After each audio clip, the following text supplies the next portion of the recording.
নমস্কার বন্ধুরা, পুকিস গার্ডেনে আপনাদের সবাইকে স্বাগত। বাজার থেকে যে কোনো গাছ কিনে নিয়ে এসে সেটিকে প্রতিস্থাপনের করার আগে আপনারা অবশ্যই এই জিনিসটিকে একটু খেয়াল করুন। আপনারা দেখতেই পাচ্ছেন, এই যে গাছটি আমি গ্রো ব্যাগ থেকে খুললাম, একটু যখন গোড়াটা চেক করলাম তখন দেখলাম এটি একটি প্লাস্টিক থামপটে বসানো রয়েছে। বন্ধুরা, এটি গাছের জন্য খুবই ক্ষতিকর।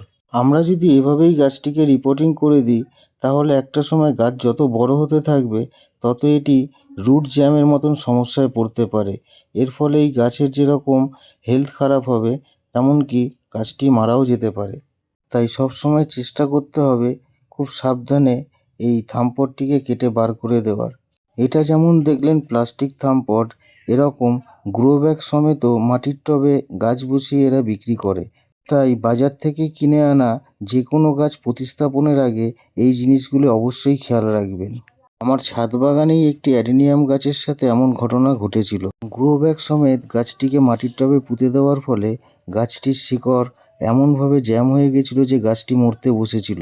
অনেক সাবধানে সেটিকে রিমুভ করার পরে গাছটিকে আমি বাঁচিয়ে তুলি। বন্ধুরা, দেখতেই পাচ্ছেন আমার এই জবা ফুল গাছটি এখন তরতাজা হয়ে উঠেছে এবং এখন আরও অনেক বড় হয়ে গেছে। ভিডিওটি ভালো লাগলে অবশ্যই চ্যানেলটিকে লাইক এবং সাবস্ক্রাইব করে দেবেন। ধন্যবাদ।